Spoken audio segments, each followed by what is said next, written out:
राधे राधे, जय श्री कृष्णा, जय जय श्री सीताराम। मानस पीयूष बालकांड। पुण्य मन बचन कर्म रघुनायक, चरण कमल बंदों सब लायक। राजीव नयन धरे धनुषायक, भगत विपति भंजन सुखदायक। बाबा तुलसीदास जी कह रहे हैं, एक बार पुनः दोबारा से मैं मन से, वचन से, कर्म से रघुनाथ जी की, प्रभु श्री राम की चरण कमलों की वंदना कर रहा हूँ। वो सब लायक है, क्या नहीं कर सकते हैं, सब कुछ कर सकते हैं। वो राजीव नयन है, उनके नेत्र कमल के समान है, हाथ में धनुष्मान लिए हुए हैं। जब उनके भक्तों पर कोई विपत्ति आती है तो विपत्ति को दूर करके उन भक्तों को सुख प्रदान करते हैं।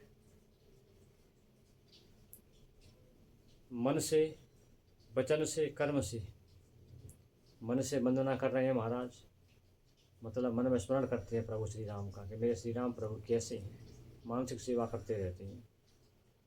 वचन से उनका नाम गुणगान करते हैं, उनकी कथाएं कहते हैं, ये वचन से सेवा हो गई।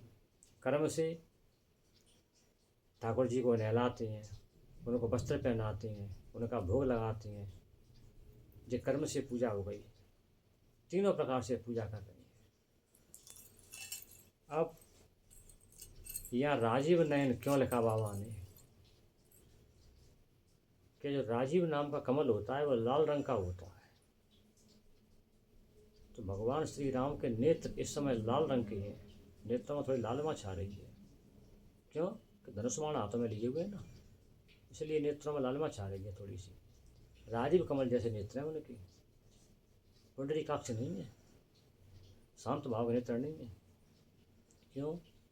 उनके भक्तों पर जब कोई विपत्ति आएगी तो थोड़ा क्रोध भड़की तो जाएंगे, और शत्रु को मारने के लिए कि मेरे भक्तों को परेशान कौन कर रहा है, ऐसा कौन है जो मेरे भक्तों पे को परेशान कर रहा है, उनको मार रहा है, पीट रहा है, उनको परेशानी दे रहा है। तो उसको मारने के लिए, धड़काने के लिए थोड़ा क्रोध भड़के तो जाएंगे, तो आँखों को थोड़ा लाल करके तो जाएंगे, धनुष्मान लेके तो जाएंगे तैयार होके, और फिर अपने भक्तों को सुख प्रदान करेंगे। तो इसलिए बाबा ने यहाँ काव्य की शोभा बढ़ाने के लिए, काव्य को पूर्ण करने के लिए राजीव नयन का प्रयोग किया है। और धनुष्मान हाथ में लेके बिल्कुल अलर्ट पोजीशन में बताया भगवान को, अलर्ट रहते हैं अपने भक्तों के लिए। कोई उनके भक्तों से कुछ कह नहीं सकता है। उनके भक्तों से किसी ने कुछ कहा तो उनको तलाशना नहीं है कि मैं धनुष्मान कहाँ रखे हैं, तैयार हाथ में रहते हैं वो तो। और आँखों में लाल बात ये गुस्सा की थोड़ी सी गुस्सा बहुत होती है उनकी। तो इसलिए बाबा ने राजीव नयन का प्रयोग किया। अब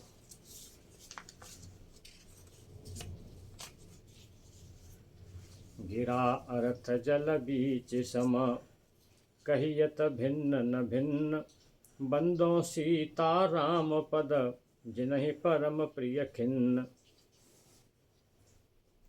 जिस प्रकार जल पृथ्वी पर गिरता है तो जल गिरता हुआ और पृथ्वी पर पड़ी हुई बूंद अलग अलग दिखाई देती हैं, उसी प्रकार राम जी और सीता जी कहने में थोड़ा अलग अलग दिखाई देते हैं, लेकिन अलग अलग नहीं है। जो राम है वही सीता है, जो सीता है वही राम है। कहिए तो भिन्न न भिन्न। यहाँ बाबा ने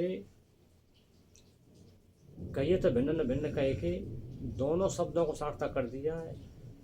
कोई ये न कहे कि बाबा केवल राम जी के उपासक थे, नहीं, बाबा जी बाबा कृष्ण के उपासक भी थे। नहीं तो बाबा सीधा सीधा यहाँ लिख देते कि सीता राम भिन्न न भिन्न, लेकिन नहीं, उन्होंने ये लिखा कहिए तो भिन्न न भिन्न, कि जिस प्रकार राम जी में सीता जी में कोई भिन्नता नहीं है, उसी प्रकार राधा में और कृष्ण में भी कोई भिन्नता नहीं है। मैं दोनों का उपासक हूँ, मैं दोनों की सेवा करता हूँ, लेकिन राम तो मेरे इष्ट हैं, उनकी सेवा में ज़्यादा करता हूँ, ये मानता मैं कृष्ण को भी।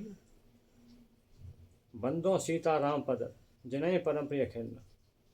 मैं सीता राम जी के चरण कमलों की वंदना करता हूँ, क्योंकि वो उपासक तो भगवान श्री राम के ही थे, तो वंदना सीताराम पद की करेंगे वो।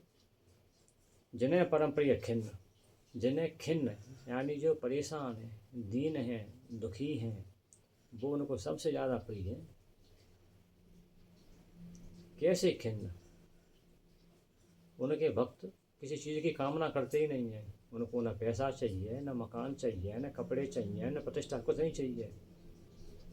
वो तो इस बात से खिन्न रहते हैं कि हमारे प्रभु हमको कब प्राप्त होंगे।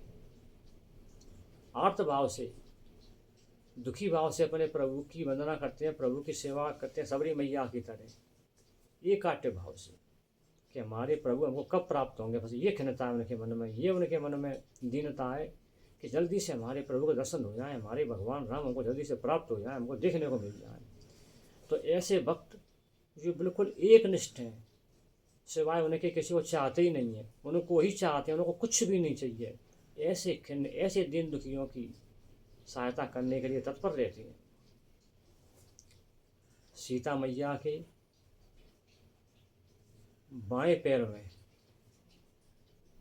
24 चिन्ह बने हुए हैं, 24 गुण हैं। उसी प्रकार भगवान श्री राम के दाएं पद में 24 चिन्ह बने हुए हैं।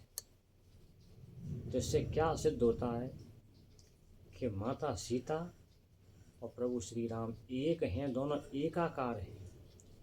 बस नाम पहले क्यों आता है राम जी का, कि उनका प्राकट्य पहले हुआ था। सीता मैया का प्राकट्य उनसे 6-7 साल बाद हुआ था, पहली बात। दूसरी बात, पति पत्नी का संबंध है, तो पति का नाम पहले लिया जाता है, पत्नी का नाम बाद में लिया जाता है। मैया भी यही चाहती हैं कि पहले मेरे प्रभु का नाम लो, उसके बाद मेरा नाम लो। इसलिए राम जी का नाम यहाँ पहले लिया है बाबा ने। उन्हें ऐसी कोई बात, कोई भिन्नता नहीं है, इसलिए बाबा ने राम जी की वंदना पहले की है और सीता मैया वंदना बाद में की है। और कोई भेद नहीं है, कोई उनमें आपस में कोई भेदभाव नहीं है। इसलिए बाबा ने सीताराम जी की वंदना की है, राजीव नयन बताया है, धनुष्वाण हाथ में बताए हैं, दीन दुखी बताए हैं कि जो मेरे एकनिष्ठ भक्त हैं उनकी सेवा में तत्पर रहता हूँ, तैयार रहता हूँ। ऐसी वंदना बाबा ने की है। जय जय श्री सीताराम। जय जय सीताराम।